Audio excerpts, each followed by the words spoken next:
Rahayu, saudara-saudara sejiwa Tosana Nusantara, jumpa lagi dengan saya Joko Supriyadi dari GS Collection Gresari Channel Jakarta.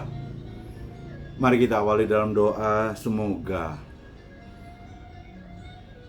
kasih sayang Tuhan senantiasa memberikan segala yang terindah dan yang terbaik untuk kita semuanya. Amin.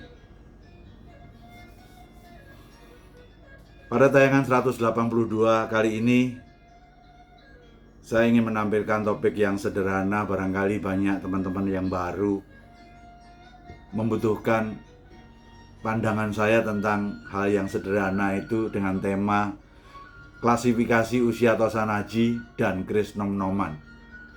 Sekaligus pada kesempatan ini saya review dua keris nom-noman saya, nomor 8640 dan 8642. Namun sebelumnya, saya hanya ingin menyampaikan suatu hal yang sederhana, di mana tidak terasa 2 tahun terakhir ini channel kita ini sangat tenang, damai, bebas dari hater. Namun minggu-minggu terakhir ini datanglah seorang hater yang menurut saya ini sangat lucu, yang terus mengikuti tayangan-tayangan saya dan selalu memberikan komentar-komentar yang negatif tentang Tosanaji, termasuk juga tentang keris-keris saya. Ya, barangkali dia tidak tahu cara pandang saya dalam hidup, di dalam pemahaman universal kejawen. Kita ini berada di semesta raya yang tak terbatas, yang itu kita sebut dengan jagat ageng. Di dalam tubuh kita ini, itu kita sebut dengan jagat alit. Dan kalau kita melihat sesuatu kesemestaan itu nggak usah terlalu jauh-jauh. Lihatlah dari apa yang ada pada diri kita ini. Nah, untuk itu, pada jagat alit diri kita ini, kalau kita coba lihat yang paling kecil yang ada pada tubuh manusia itu, yaitu partikelnya yang paling kecil, namanya atom. Dari situ saya belajar banyak tentang partikel atom itu. Karena pada inti atom adanya cuman proton yang bermuatan positif, itu selalu bersama dan menempel dengan neutron, sesuatu yang netral. Lah, sementara elektron, sesuatu yang bermuatan negatif itu, bisanya hanya berputar-putar mengelilingi inti atom tadi. Jadi, saran saya, sekaligus saya, bahwa berpikir dan bertindak positif itu justru akan membuat kita dekat bersama sesuatu yang netral.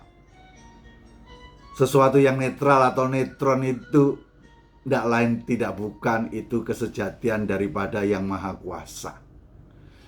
Makanya kalau kita belajar dengan pewayangan, Pandawa selalu menempel kepada Krishna. Krishna ini adalah semacam sesuatu perlambang Dewa Wisnu, sang pemelihara kehidupan umat manusia ini. Dan dia selalu memenangkan sesuatu cerita akhir dari suatu kisah, suatu perjalanan. Sementara Kurawa itu seperti kayak elektron yang muter-muter, yang kelihatannya luar biasa tapi biasa-biasa saja, yang pada akhirnya dia kalah dalam kompetisi kehidupan ini. Jadi menurut saya, orang yang suka mengikuti tayangan saya ini, walaupun Anda mengatakan negatif, saya tetap senang dengan Anda, karena saya merasa untung dengan Anda mengikuti tayangan saya. Berarti view saya terus meningkat. Dan perlu kalau Anda tahu, kalau mungkin Anda nggak tahu, dalam YouTube itu ukuran untuk mendapatkan monetisasi Google AdSense itu bukan dari berapa subscribernya, tapi berapa banyak view dan berapa lama orang nonton channel tadi. Jadi buat saya tidak ada masalah, namun menurut saya malah diuntungkan karena view saya menjadi tambah banyak. Sekaligus ini saya pakai sebagai suatu dasar tayangan hari ini, siapa tahu sebagai semacam sesuatu refleksi ke tayangan-tayangan sebelumnya. Inti dari yang dia sampaikan beberapa halnya adalah, pertama, kenapa sih kita harus percaya sama keris? Bukankah kita harus percaya pada Allah saja? Nah, ini orang yang baru dengar satu tayangan saya langsung berkomentar, jadinya bisa seperti ini. Kan sudah saya katakan berkali-kali dalam pemahaman tajek filosofi Tosanaji, isi keris sejatinya cuma merupakan simbol doa dan harapan. Kalau kita petik dari sisi doanya, menurut saya doa itu hanya menyempurnakan tindakan saja. Tanpa ada suatu tindakan, doa sehebat apapun, keris sehebat apapun tidak akan pernah membuat suatu perubahan kebaikan pada diri kita. Jadi sekali lagi, isi keris salah satunya adalah doa, dan doa hanya bisa untuk menyempurnakan tindakan kita. Dan lagian kalau Anda melihat tayangan 114, selalu saya mengajarkan bagaimana cara mengaktifkan energi doa keris. Selalu saya sampaikan, mulailah dengan menyebut Tuhanmu. Entah dengan sebutan Tuhan, Allah, atau Duh Gusti. Karena itu sesuatu ungkapan utama yang harus kita sampaikan agar kita tidak kepleset kepada sesuatu yang bersifat musyrik maupun syirik. Terus yang kedua, dia juga mengungkapkan keris yang saya sering sampaikan, tapi banyak orang menyebut itu keris empu gandring. Menurut dia itu palsu, dan bahkan keris itu hanya keris STW. Kalau saya ingin sampaikan pada Anda, mumpung saya ini keris personal ya, di web tidak ada. Adanya kalau saya paparkan di YouTube, ataupun kalau lagi pameran kadang saya bawa.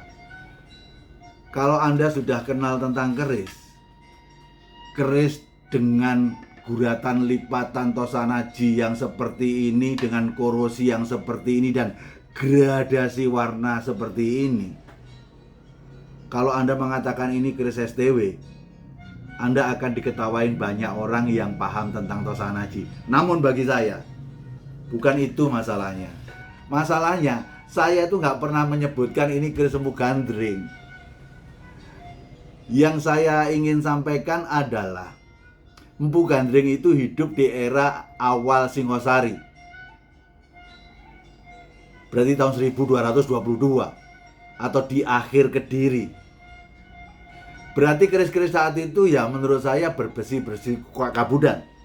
Konon menurut legenda, keris empu gandring itu adalah keris setengah jadi. Lah ini memang setengah jadi, karena bila atasnya sudah jadi, gandiknya masih seperti ini, gonjonya masih belum dilempengin. Lah menurut saya ini keris setengah jadi. Saya hanya mengatakan, kalau orang ngeklaim ini keris empu gandring, ini lebih mirip. Karena secara besinya kabudan dan kerisnya setengah jadi. Karena saya sering melihat ada orang mengungkapkan keris empu gandring, tapi materialnya saya lihat material Mataram. Jadi, tolong dilihat dengan seksama tayangan saya tidak pernah mengatakan ini keris empu gandring. Tapi kalau orang ngeklaim keris empu gandring, ini yang lebih masuk akal, baik secara keris setengah jadinya maupun materialnya. Karena empu gandring hidup di awal Singosari dan di akhir Kediri, sehingga kurun waktu 800 tahun itu membuat suatu besi menjadi sangat tua sekali. Terus yang ketiga, dia sedikit-sedikit bilang keris itu baru, kamardikan, kemudian kata-katanya STW atau nom-noman. Saya jadi tertarik untuk menyimpulkan kayaknya anak ini nggak ngerti keris, karena mencampur adukkan antara baru, kamardikan, STW, dan nom-noman. Jadi menurut saya dasar itulah akhirnya saya buat tayangan ini, yaitu klasifikasi usia Tosanaji dan keris nom-noman agar menjadi paham. Sehingga akhirnya berbekal dari hater ini, saya tergerak walaupun belum 2 minggu, saya membuat tayangan baru, yaitu tentang klasifikasi usia Tosanaji dan keris nom-noman. Begini duduk perkaranya, tidak ada sesuatu hal yang presisi di dunia Tosanaji. Di dunia Tosanaji itu, pertama orang bicara tentang masalah keris dikatakan kamardikan adalah kamardikan itu kemerdekaan, berarti berawal dari tahun 1945. Berarti keris-keris yang dibuat setelah 1945 kemari itu disebut dengan kamardikan atau keris baru lah. Namun ada orang mengategorikan lagi dalam kamardikan itu ada dua.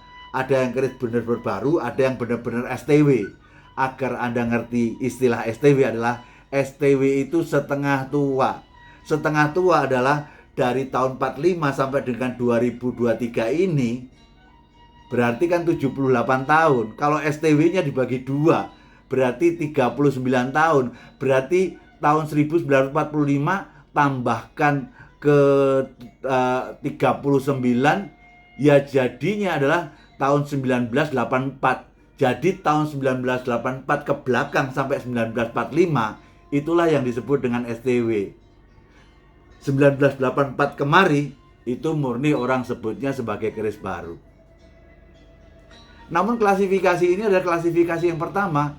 Ada kelompok lain mengatakan bahwa keris disebut tua kalau lebih dari 100 tahun.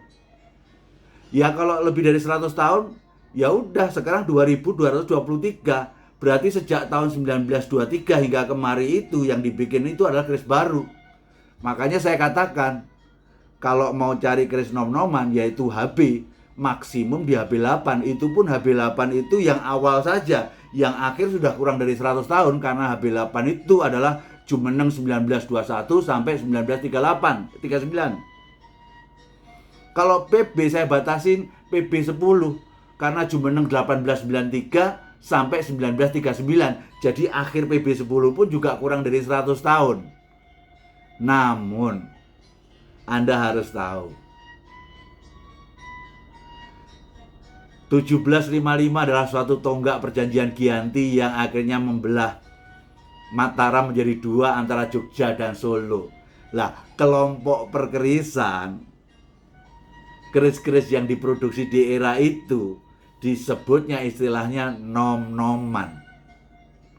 Jadi istilah nom-noman itu adalah keris yang dibikin sejak 1755 kemari setelah pecahnya Mataram menjadi Jogja dan Solo.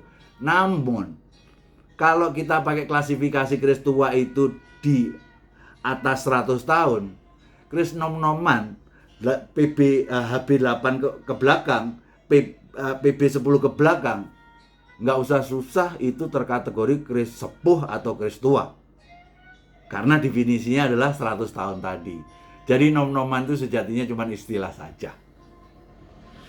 Baik, kita lihat di keris 8640, ketepatan minggu lalu saya dapatkan hampir 8 keris nom-noman yang menurut saya luar biasa semua. Salah satunya adalah bernomor 8640 ini. Ketika kita, sandangannya luar biasa ya, kita lihat yang namanya kita babat, ternyata tangguhnya Sabu Inten. Sabu Inten panjangnya adalah 37,5. Pamornya Waswuta, menurut saya tangguhnya PB7. Namun ada kelebihannya. Saya lihat banyak akodiatnya dan ngintip-ngintip pamornya. Dan melihat bawang sebungkulnya serta sogoannya, kembang kacang dan grenengnya, ini terkategori keris Mangkubumen. Namun juga di Mangkubumen juga ada dua kelompok orang punya pemahaman yang berbeda. Yang pertama, keris Mangkubumen itu adalah keris yang didedikasikan untuk keris keluarga keraton. Sementara kelompok kedua, empu-empu hebat Solo saat itu bernaung dalam satu kelompok yang disebut dengan kelompok Mangkubumen. Saya serahkan kepada Anda. Tidak ada sesuatu yang harus mengatakan ini yang paling benar. Dan keris itu kan selalu saya katakan berkali-kali, beda pun indah. Namun yang saya tahu, keris Mangkubumen itu dimulai oleh Sinuwun PB5 saat menjadi Pangarempati, yang bertahta masih PB4. Saat itu ditemani dengan putranya Brojogono II. Akhirnya dia membuat eksperimen keris dari cuwilan meriam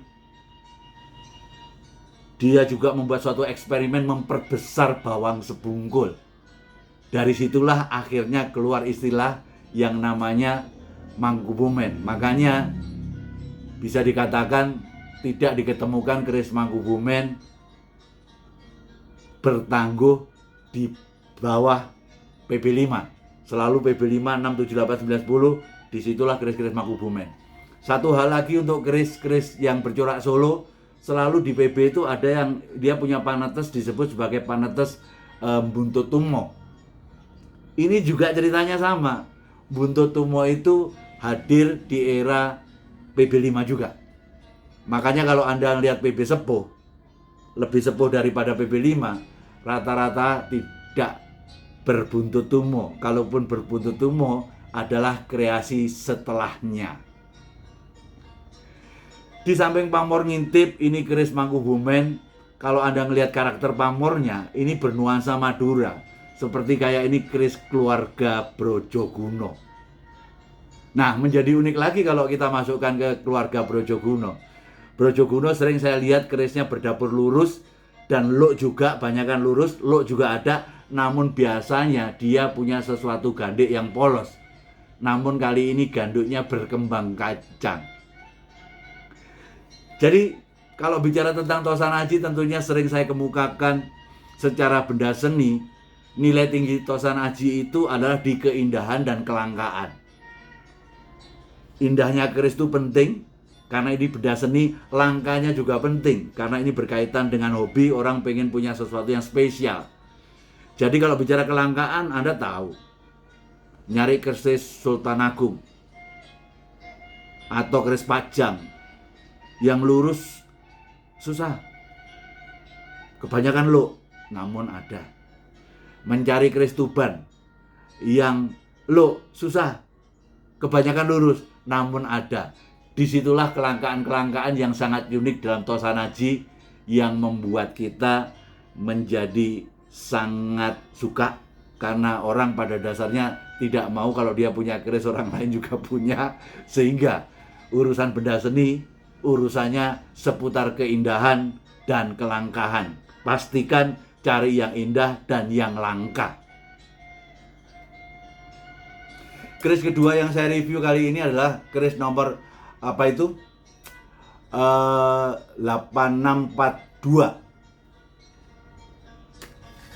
Sepertinya ini carito daleman. Dengan panjang 37,8, tambalnya ada 7, namun tambalnya bukan seperti tambal biasa, tapi tambalnya menggunakan yang kita sebut dengan kul buntet. Tambal pitu kul buntet, menurut saya ini adalah PB9. Satu hal yang menarik di sini adalah tambal itu adalah sesuatu yang sedikit langka untuk keris-keris PB. Namun tidak hanya sekedar tambal, langkanya ini adalah sudah dia tambal, tapi tambalnya adalah kul buntet. Lah, ada kelangkaan yang satu lagi saya mengamati. Ternyata bilah besinya ini punya kurosi yang sangat tua sekali. Saya menganggap kayaknya lebih tua daripada era besi nom-noman. Bisa jadi kodokan-kodokan di masa lalu yang belum sempat tergarap oleh empu, atau kodokan-kodokan yang sempat diperjualbelikan belum digarap, akhirnya dibabar di era PB9. Sehingga dengan pamor yang langka, besi yang langka, membuat kedua pusaka inilah yang saya sebut, saya kategorikan menjadi pusaka super masterpiece. Kalau kita melihat tentang cerita daleman secara ilmu tajek, hampir mirip dengan pamor Rojo Bolorojo. Bukan Junjung Derajat, bukan Ujung Gunung, namun Rojo Bolorojo. Sama seperti carito daleman, tidak lain tidak bukan hanya untuk bagaimana kita bisa mempertahankan pada suatu derajat kehidupan dan pergaulan pada level tertentu. Inilah filosofi daripada carito daleman. Nah, kalau tambal tentunya Anda sudah sering dengarkan dari saya. Kita itu ditembak dari orang itu dari kelemahan kita. Justru tambal itu adalah sebagai suatu penutup lubang diri kita agar kita nampak sempurna sehingga tidak ditembak oleh orang lain. Jadi saudara-saudaraku sekalian, saudara sejiwa Tosana Haji Nusantara, demikianlah babaran yang saya bisa babar pada kesempatan ini. Semoga bermanfaat adanya. Bagi saya tiada lain berharap semoga senantiasa jaya budaya Tosana Haji Nusantara. Rahayu, rahayu, rahayu, sagung dumadi. Nun.